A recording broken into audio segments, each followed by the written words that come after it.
Еўрарадыё.FM. Прывітанне ўсім слухачам і гледачам Еўрарадыё. Пры мікрафоне, канешне, сёння не Павел Свердлоў, а я, Наста Бойка, і гэта стартапніца праекта Еўрарадыё і Белбіз. Госці нашай сённяшняй праграмы — гэта малады стартапер, вынаходнік, які стварыў 3D-прынтер з фанеры, Даніил Елисеев. Прывітанне, Даніил. Здравствуйте. А таксама пастаянная госця стартапніцы, галоўная рэдактарка інтэрнэт-праекта Белбіз Юлія Няхай. Прывітанне, Наста і Даніил. Прывітанне. Даніил, вось такое агульнае да цябе пытанне. З чаго ўвогуле пачалося твоё захапленне радыёэлектронікай? Вообще все началось еще с самого детства. Я увлекался сборкой различных конструкторов, такие как Знаток. Вот именно с них я вот начал. Да и вообще в детстве любил сломанные игрушки разбирать. Это для меня было, так сказать, ритуалом после любой сломанной игрушки. Потом я уже решил то, что имеет смысл двигаться дальше. Я пошел на кружок радиоробототехники, и там вот проучился целый год, поучаствовал в конкурсе по робототехнике. И понял, что тоже имеет смысл двигаться дальше, ну, то есть не заканчиваться такое, потому что была сборка именно конструктора, то есть изготовил Lego Mindstorm. А я решил двигаться дальше, то есть начал заниматься именно микроконтроллерами, такими как Arduino, начал делать вот всякие свои платы для разных схем, начал собирать, именно больше углубляться именно в мир аналоговой электроники. И как раз тогда я понял то, что надо показывать, в принципе, то, что я сделал, но вот как раз возникла проблема, то, что все выглядело как набор платок, лампочек, микросхем, и это было, так сказать, некрасиво, это выглядело примитивно. Ну, кому-то это может показаться красивым, например, мне, потому что это все работает, это все делает то, что надо делать. Ну и я решил сделать корпус. Я не особо любил делать вот именно корпуса своими руками. На труду у меня не было, не был моим самым любимым уроком в школе. Я, конечно, пробовал делать из фанеры, вырезать лобзиком, но это ни к чему хорошему не привело. Я в итоге начал искать решение, как можно автоматизировать этот процесс. Были, конечно, ЧПУ станки, лазерные резаки. Это, конечно, для меня было не тот уровень. И тут вдруг приходит мой папа домой и говорит: а мне на работу привезли 3D-принтер. Я понял, я начал гуглить, посмотрел. Это была довольно-таки интересная тема. Я на следующий же день приехал к папе на работу, посмотрел, что это за сие чудо техники, и увидел, что фактически из ничего создается объект. И для меня это было тогда, я был в 7 классе. Для меня это было фактически как магия. Я начал искать, как и где можно достать 3D-принтер. Где-то в районе $200. Из-за того, что принтер тогда стоил $2000, который был у меня у папы на работе. Не совсем это карманная сумма для школьника, тем более семиклассника. У меня на тот момент было всего-то $200. И я начал искать, где, каким образом, как можно собрать его. И тут я наткнулся на 3D Today, прекрасный форум российский, где уже на то время, когда только начала развиваться сфера 3D-технологий, там довольно-таки много было уже людей, которые, занимаясь сборкой, они обозревали разные 3D-принтеры, писали комментарии, тестировали. Я уже тогда загорелся целью создать свой собственный 3D-принтер, сказать, новая ачивка, то есть...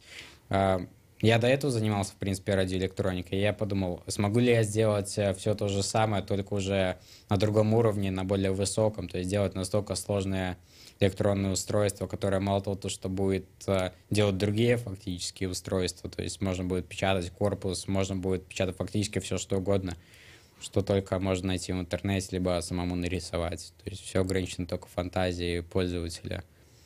Мне падаецца, што шмат хто чуў, што такое, што існуе такі 3D-прынтер, але не шмат хто разумее, што гэта наогул такое і што можна зрабіць, у прынцыпе, што можна на ім раздрукаваць. Распавядзі, калі ласка, так вельмі проста, для такіх чайнікаў, як мы, што такое 3D-прынтер і што асаблівага ў тым прынтэры, які ты стварыў. Хорошо. Ну, вообще 3D-принтер — это фактически все тот же принтер, но он делает трехмерную модель, то есть он по слоям печатает модель, то есть печатает один слой, поднимается, и так вот постепенно, пока не напечатает саму 3D-модель, которую мы задали. То есть это может быть игрушка, это может быть какой-то корпус, это может быть какая-то даже подвижная модель. Именно 3D-принтер позволяет делать, это единственная, по-моему, технология, которая позволяет делать именно подвижные модели, которые фактически сразу после окончания печати, они подвижные, и при этом их никак нельзя рассоединить. А вось што асаблівага ў тым прынтары, які ты стварыў? Именно отличие моего 3D-принтера от других, то, что они, ну, сами по себе, они стоят очень дешево. Это такой первая ачивка, то, что принтер обладает функциями принтеров за 2-3 тысячи долларов, при том, что сам принтер реально будет продаваться, ну, за 200-250 долларов, и при этом пользователь получает даже в самом маленьком, вот D3D Mini, который был как раз на проекте «Мой бизнес», он получил все те функции, что обладает тот же принтер Rise 3D N2 Dual, то есть он может удаленно включаться, мы можем удаленно следить за процессом самой печати. И то есть это все вот буквально в детском 3D-принтере, но при этом он обладает функционалом профессиональных 3D-принтеров. Можно я вопрос задам? Конечно. Да, а как осуществляется удаленная вот работа с ним? Есть приложение какое-то? Да, есть приложение на телефон, либо уже есть виртуальный сервер. Мы подключаемся на него. Ну, как, если принтер не видит свою сеть, то есть домашнюю, условно говоря, он подключает, ну, он создает свою локальную сеть, то есть, условно говоря, я приезжаю где-нибудь на выставку, там нету его сети, он создает свою, к которой я могу сам подключиться. Только тот человек, который обладает API-кодом, может подключиться к нему. Вот какой-то в целом ПО, который ты интегрировал в принтер. Да, это, в принципе, сделано для того, чтобы было проще. То есть сейчас вот был доработан проект, чтобы можно было сконнекчивать 3D-принтеры вместе с собой. То есть, условно говоря, компания, которая занимается 3D-печатью, у которых есть там 20 принтеров. Им не надо, вот, чтобы каждый человек ходил и в каждый принтер там карту памяти совал, только ради того, чтобы модельку загрузить. То есть он просто берет и загружает одну папку на общий сервер, и уже он раздает задание каждому 3D-принтеру, и ему не надо вот бегать каждому принтеру по отдельности, чтобы просто обозначить, что надо печатать. А ці шмат часу вось займае сам працэс друкавання?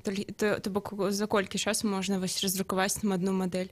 Это очень, так сказать, персонализировано, потому что каждая моделька может печататься от 5 до там, пару дней. То есть сейчас вот печатал модель протеза, она печаталась 1 день, 4 часа. То есть, в принципе, это очень... То есть, это все зависит от модели, то есть даже от настроек одной и той же модели.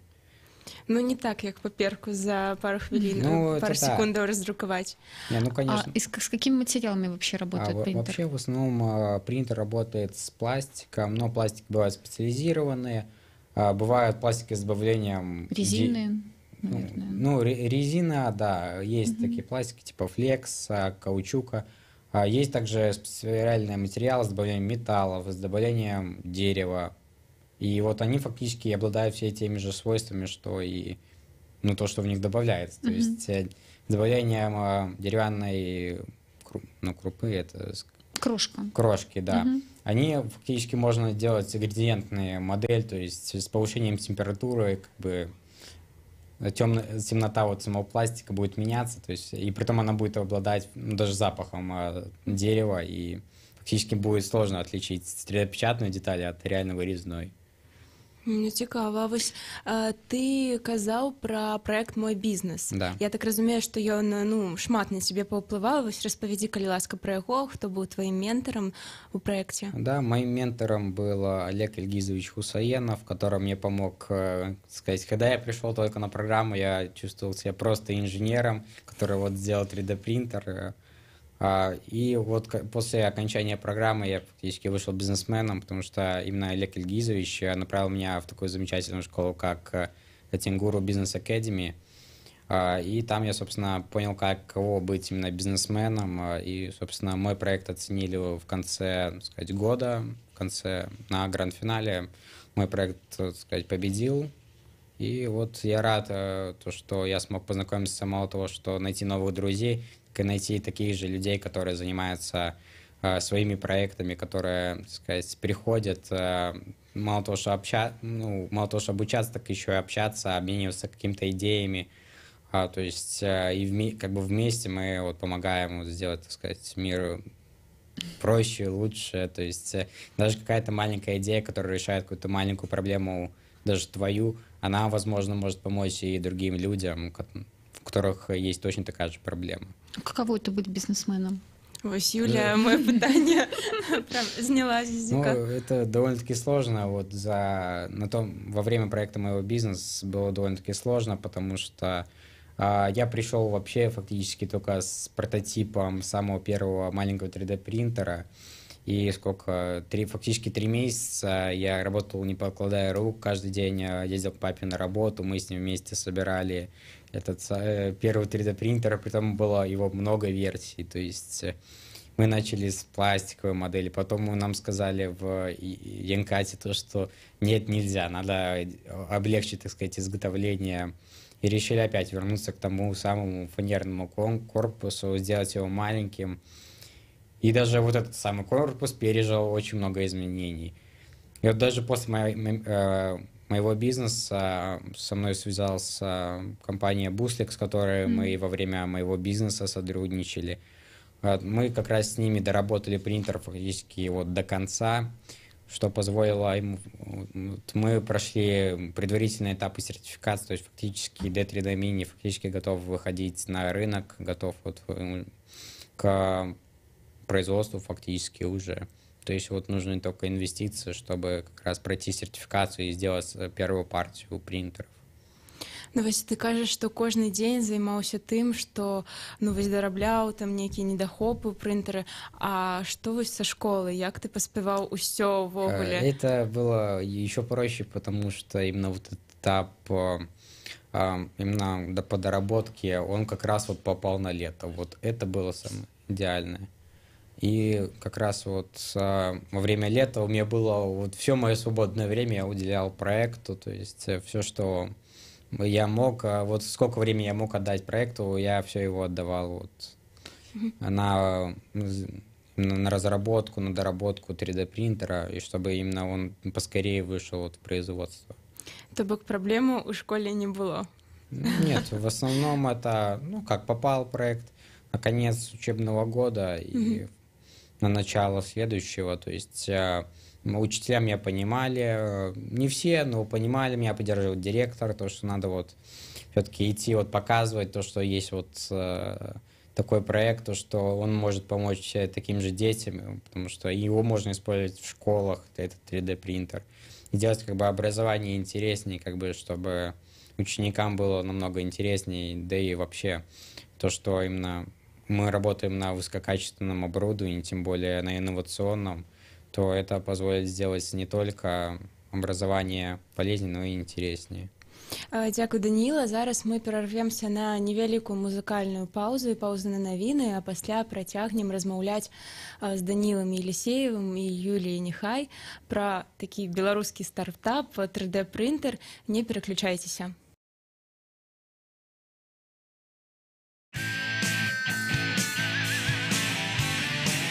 Еўрарадыё. Альтэрнатыўнае радыё.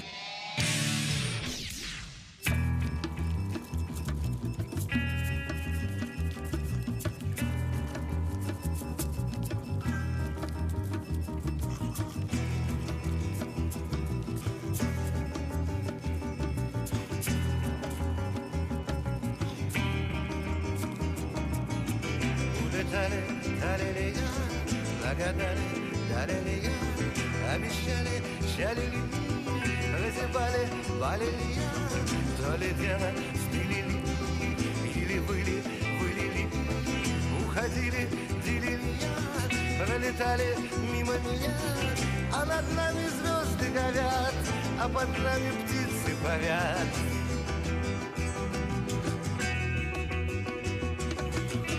над нами звезды горят, а под нами птицы парят.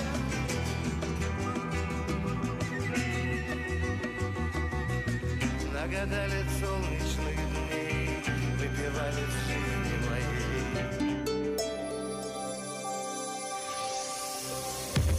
Еўрарадыё. Час ведаць, што адбываецца. Вітаю, у студыі Святлана Адзінец, каротка пра асноўныя падзеі. Падчас паездкі ў Аршанскі раён Лукашенка правёў нараду па развіцці льняной галіны і заявіў, між іншага, наступнае. Галоўнае маё ўражанне, што мы агідныя людзі, любіць трэба сваю краіну, і любоў павінна выяўляцца не ў балбатні і словах, а ў справах, патлумачыў Лукашенка. Лён раней апрацоўвалі многія краіны, Беларусь была на 6-7 месцы, цяпер ніхто не апрацоўвае, трошкі варушыцца Францыя, Кітай згарнуў вытворчасць у Расіі, льнаводства загнулася цалкам, цяпер мы павінны быць на першым месцы, бо попыт на прадукцыю з лёну толькі расце. Заявіў усё гэта Александр Лукашенка, зведваючы Аршанскі ільнакамбінат і сам Аршанскі раён. Украіна абмежавала ўезд расейцам мужчынскага полу ва ўзросце ад 16 до 60. Цяпер гэтыя мужчыны дарослага веку змогуць уехаць ва Украіну толькі ў даказаных гуманітарных выпадках, калі ёсць выразная патрэба, і гэтыя выпадкі будуць прапісаныя ў інструкцыі. Пра ўсё гэта заявіў прэзідэнт Украіны Петро Парашенко, таму што Расія можа сфармаваць ва Ўкраіне прыватныя арміі, якія на самой справе з'явяцца ударнымі войскамі ўзброеных сіл Расійскай Федэрацыі, каб не даць расіянам ажыццявіць ва Ўкраіне гібридныя аперацыі, якія напланавалі яшчэ ў 2014 годзе. Патлумачыў Петру Парашенко важнасць новаўвядзення. Упершыню за дзесяцігоддзі з паўднёвай Карэі ў паўночную адправіўся цягнік, які перасячэ усю паўвыспу і дойдзе да мяжы КНДР і Кітаю. У пасажыраў місія ацаніць стан жалезных дарог, якія не выкарыстоўваліся дзесяцігоддзямі. Ужо да канца гэтага года Сеул і Пхеньян дамовіліся, што павінны злучыць сваю паўвыспу чыгуначнымі, прынамсі, зносінамі. Святлана Адзінец, служба інфармацыі. Еўрарадыё.фм. Прывітанне, пры мікрафоне Наста Бойка, і мы працягваем праграму «Стартапніца», сумесны праект Еўрарадыё і портала Белбіз. Наши сённяшнія госці, малады прадпрымальнік, які стварыў 3D-прынтер з фанеры, Даніил Елисеев, а таксама пастаянная госця стартапніцы, галоўная рэдактарка інтэрнэт-праекта Белбіз Юлія Нехай. І вось, Даніил, такое пытанне да цябе ў мяне ўзнікла. Чытала ў інтэрнэце, што ты прадстаўляў свой праект, сваё вынаходніцтва Александру Рыгоровичу. Вось распавядзі, калі ласка, як гэта адбылося. Вось, якія у тебя были ўражанні от сустрэчы с кіраўніком краіны? Ну, конечно, изначально все было очень страшно, то есть, да, и было как-то... Потому что меня резко так пригласили, сказали, вот ты идешь на вот эту встречу. И... А где это отбылось увогуле? Это было в 61-й средней школе города Минска. И мы вот готовились, мы 3 дня там стояли, готовились, ставили оборудование. То бок это была некая просто закрытая встреча, конференция? Да, это закрытая встреча для талантливой молодежи, которые побеждали на различных конкурсах, конференциях. И вот самое, так сказать, самое-самое, представляли каждую свою область. Я вот представлял город Минск, и как раз вот меня поставили, до этого я победил на талантах 21 века, там взял гран-при, то есть его получают 2 человека из 340, это сколько там, 14 секций было на конкурсе, и его получают всего 2 человека. Угу. Ну, конечно, для меня это было поражением, потому что, не поражением, для меня это было очень внезапно, потому что на республике проект получил только 2-е место. Соответственно, на конкурсе союзного государства я мог там ожидать, 2-е, 3-е место. Но никак не 1-е место в своей секции, а тем более гран-при. Ну, вось, якія былі ў цябе ўражанні ад гэтай сустрэчы? Во-первых, я поражен был то, что мне реально помогли. Помогли не только мне, но и помогли и детям минским, потому что в наш дворец молодежи закупили высококачественное оборудование, купили профессиональный 3D-принтер, купили станок для лазерной резки, ЧПУ станок, вообще очень много оборудования купили после этой встречи. То есть нам позвонили, сказали, что надо. И вот составили, так сказать, то, что надо. Потом были рендеры, то есть выбрали высококачественное оборудование. И вот уже сейчас лаборатория, так сказать, FabLab функционирует. Да, может фактически кто угодно прийти со своими идеями, чертежами и фактически за копейки порезать или изготовить какое-либо изделие, которое надо. А если ты не умеешь чего-то делать, то есть курсы, которые ведут преподаватели, мой преподаватель Александр Иванович, Вячеслав Николаевич, которые, Кокарев Константин Николаевич, которые ведут различные курсы 3D-моделирования, разработка именно модели для лазерной резки, для ЧПУ фрезерования. И вот это все помогает детям заниматься, мало того, что это будет востребовано, то, что можно фактически уже в возрасте 8-12 лет уже разбираться в 3D-моделировании, даже не на достаточно высоком уровне, потому что мы работаем, в принципе, с программами уже не такого достаточно высокого уровня, и что позволяет получить образование, которое некоторые получат только в университете. Я так разумею, карацей, пасля гэтай сустрэчы вы атрымалі ўсё неабходнае абсталяванне, так? Да. То есть помогли не только мне, но и помогли всем детям. Зразумела. Я бачу, что Юля, хочет задать питание. Да. Но я хотела бы уточнить, вот ты оговорился о том, что недавно к тебе обратились с просьбой распечатать протез, да? Да. То есть вообще, что ты печатаешь и с какими просьбами обращаются? В принципе, печатаю все, что попросят, то есть я стараюсь... Но ограничено объемами, да? Нет, это не ограничено фактически. То есть любую модель можно взять, программно порезать на части, потом, в принципе, ее можно склеить. То есть вот сейчас поступил заказ как раз на модель протеза, тоже молодой стартап, который попросили распечатать, чтобы показать инвестору, что в принципе сделано было. Класс.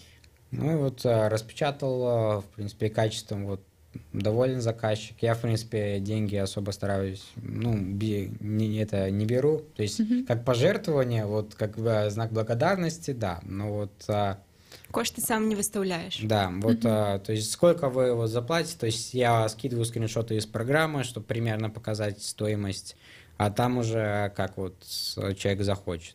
Протез — это что-то для медицинских целей, да? Да, и то есть уже, в принципе, много где применяется. В России делают прототипы именно протезов, то есть, да и самые дешевые протезы, именно которые можно напечатать на 3D-принтере, уже в принципе, можно покупать. И они стоят намного дешевле, чем изготовленные на заводе. А из каких материалов их робить? В основном из пластиков, именно биоразлагаемых, то есть если даже рука сломается, либо где-то ее можно легко возобновить, то есть даже у пациента можно дома поставить 3D-принтер, дать набор деталей, и фактически он сам может распечатать и починить свой протез фактически за пару часов. Ничего себе. То есть скоро фактически можно ожидать роботов, киборгов, которые могут сами себя чинить. В течение пары часов. Да. Можно еще? Конечно. У меня такой еще вопрос. Программа про бизнес. Олег Ильгизович Хусаенов, он известен тем, что самое главное в бизнесе — это стратегия.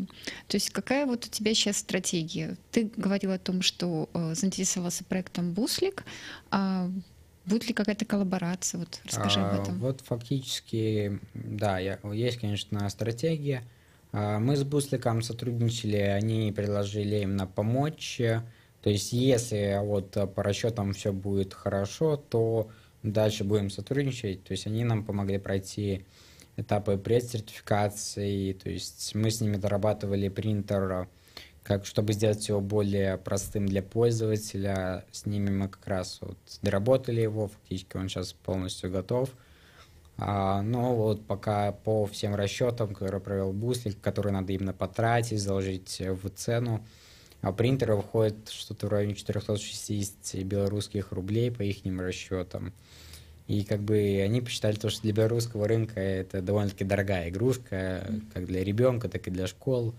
Мы хотим же, если будет возможность, мы постараемся не вкладывать в цену именно момент сертификации, то есть сколько там надо потратить, фактически $1000 только на одну сертификацию одного принтера.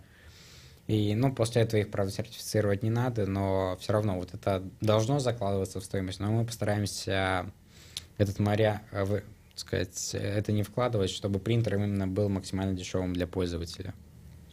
А вось ці былі ў цябе іншыя якія-небудзь прапановы супрацоўніцтва? Да, в принципе, вот сейчас была выставка, посвященная Всемирной неделе предпринимательства. Там ко мне подходили инвесторы белорусские, российские, даже американские подходили, которые дали контакты, в принципе, готовы вот, контактами поделиться людей, которые именно занимаются инвестициями вот, в новые технологии, именно даже в технологии 3D-печати. И, в принципе, вот сейчас буду готовить бизнес-план на английском, то есть буду отсылать инвесторам. Ну, будем также вот звонить российским и белорусским инвесторам, которые вот подходили на выставку, которые заинтересовались проектом. Возможно, даже получим инвестиции, ну, чтобы для дальнейшего продолжения роста проекта, то есть, именно, возможно, скоро он появится на прилавках. Откуда ты знаешь, как писать бизнес-план? Тенгуру Бизнес Академи. То есть, в принципе, я знаю уже, где можно в аварийном случае найти помощь. То есть на русском я, в принципе, уже начинал его писать именно при поддержке Тенгуру. И думаю, вскоре сможем вполне написать и на английском, и, в принципе, уже иметь дело с иностранными инвесторами. Сколько тебе лет, напомни? 16 Ну, год, неплохо. так. Вось ты казаў пра інвестараў, а ці яны нейкія умовы ставяць, ці просто вось на табе грошы, ідзі рабіць, што хочаш? У каждого свои как бы намерения, то есть с каждым надо переговорить, обсудить условия, на которых вот будут выдаваться какие-либо инвестиции, и после этого будем уже решать, имеет ли смысл сотрудничать и вообще есть ли какие-то перспективы. Ну, а ўвогуле, вось з якімі ты праблемамі сутыкаўся, напрыклад, калі там дамаўляўся з Бусликом, ці вось калі там размаўляў з гэтымі инвесторами, якія Ну, с Бусликом у нас было все проще, то есть от нас требовалась именно доработка принтера, от Буслика все именно дела по поводу сертификации, по поводу именно получения документов, то есть от нас требовалась именно доработка принтера, чтобы он работал. То есть наша работа была именно как у инженера, то есть сделать максимально простой продукт, чтобы он смог пройти сертификацию, пройти тестирование. Его тестировали в районе недели, но были какие-то нюансы у Буслика, то, что принтер иногда не запускался, иногда... Ну, как ни странно, когда он у меня стоит дома, у меня все хорошо. То есть есть такие нюансы, то есть сейчас вот пробуем все упростить, чтобы надо было вообще пару раз кнопкой нажать или на телефоне пару раз нажать на нужную иконку и все. А колькі зараз у тебе ўвогуле вось прынтараў, колькі ты зрабіў на дадзены момант? Фактически уже их 6 штук. Сколько это по времени занимает? Да, ну как, сейчас вот уже принтеры, вот самые последние, точнее как станция, было сделано буквально за 2 месяца, то есть, нет, даже, наверное, за месяц. Потому что фактически тут самое долгое — это ожидание деталей, которые нельзя купить в Беларуси. А где ты их замовляешь? Я их в основном покупаю в Китае. То есть у нас уже с момента сотрудничества с Бусликом появились контакты в Китае, которые готовы нам поставлять по довольно-таки хорошей цене детали для 3D-принтеров. И, собственно, у них мы будем потом покупать детали для создания большой партии принтеров. Вось ты так размаўляешь, что я нават просто не верю, что тебе 16 год. Ну, это многие так говорят. А какие твои планы вот через 2-3 года? То есть, мне кажется, ты уже сейчас можешь проходить процедуру эмансипации и запускать свой стартап. Фактически можно, но пока я все тот же школьник, 11-классник, все-таки надо получить образование высшее, и как раз вот этим я сейчас занимаюсь, то есть бизнесом я занимаюсь сейчас в свободное время, потому что каждый день у меня курсы, но все равно идея именно продвинуть принтеры в массовое производство не ослабевает ни на минуту, то есть я всегда хочу именно продвинуть принтер, чтобы у каждого человека был вот именно мой 3D-принтер, то есть чтобы именно в Беларуси существовала компания, которая по производству белорусских 3D-принтеров. Кому он вообще вот может быть необходим, если вот взять целевку? То есть, ну вот, допустим, люди, у которых проблемы со здоровьем, у них там протез стоит, да? То есть вот можешь об этом как-то рассказать, как ты видишь свой рынок? В принципе, рынок, у каждого принтера как бы свой рынок, то есть у каждого своя целевая аудитория. То есть D3D Mini маленький, построен для использования в школах, дома, то есть тем, ну, пользователям, которые не нужны как бы больше размера, большая скорость печати, и как бы это самый такой базовый уровень, то есть базовый самый 3D принтер. Есть вот уже принтеры чуть выше, среднего размера, с средней скоростью печати, большие профессиональные, с большой областью печати, но скорость у них тоже средняя. На разных кинематиках E-Delta, на кинематике Delta, которая может печатать быстрее, чем другие 3D-принтеры, D3D Cube, станция. Что бы это ни значило. Да. Ну, то есть у каждого принтера есть своя целевая аудитория, то есть мини рассчитана на школу, детей и вообще при использовании дома. То есть, а вот какие-нибудь принтеры типа D3D Pro с большой областью печати, их можно, в принципе, использовать и компании, которым нужно печатать прототипы большие. В принципе, те же косплейщики. Вот у меня во Дворце молодежи у нас есть парень, у которого сестра косплейщик, и именно для этого они собирают свой 3D принтер. То есть есть люди, которым реально... Снова ты не подумаешь, да, что... Да, то есть, в принципе, даже о том, о чем просто нельзя подумать, то есть косплейщик. Ну, в принципе, творческая профессия, это ну, как бы деятельность, и все равно можно применить 3D-принтер. Те же конструкторы, музыканты, везде фактически можно применить 3D-принтер. Архитекторы, вот именно построение самой модели здания. То есть фактически везде можно использовать сам 3D-принтер в каком-либо сфере. То есть принтер является одной из самых таких универсальных приборов, которые можно использовать фактически в любой сфере. Ну окей, допустим, архитектор, он там может конструировать, строить что-то и прочее. А вот косплейщик, ну вот хочу себе какие-то ушки. Да, можно напечатать. Ну, в основном печатают маски какие-то большие. То есть просто с интернета скачала и вот большинство приходится моделировать, но все равно можно найти оригинальную модель того же героя. Ну так, яны ж з пластика так само робятся. Ну как, именно найти именно модель саму, именно какая ее подразумевают разработчики, чуть-чуть доработать именно, чтобы упростить процесс печати, и все, фактически берем, режем по кускам, печатаем тот же огромный меч там, или катану длиной в пару метров. То есть... Ты так просто про это размаўляешь, а мы тут сидим. Ну, я, в принципе, читаю, но на том же 3D. Прикидываем, чтобы распечатать. Да, да, у меня такая думка уже возникла в голове. Ну, в принципе, на 3D выкладывается довольно-таки много новостей. Я вот недавно читал, что вообще копию Lamborghini напечатали на 3D-принтере. То есть, фактически, многое можна расписать на 3D-принтере, вот те же протезы. Вось у нас, на жаль, уже эфирный час сканчваецца. Такое короткое пытанне. Что далей? Вось якія у тебе планы? Ты ў 11 классе, куды будешь поступать? Вероятнее все это будет либо БНТУ, либо БГУИР. Все зависит от количества баллов, которые я наберу на ЦТ. Но, надеюсь, в этом году я смогу попасть на международный конкурс и пройти в любой вуз без ЦТ. Дзякуй табе, Даніл, вялікі за размову. Дзякуй, Юлія. Я нагадаю, што гэта была праграма «Стартапніца», новы праект Еўрарадыё і інтэрнэт-партала Белбіз. Нашымі гасцямі был малады прадпрымальнік, вынаходзіць Даніл Елисеев і галоўная рэдактарка Белбіз Юлія Нехай. Не пераключайцеся.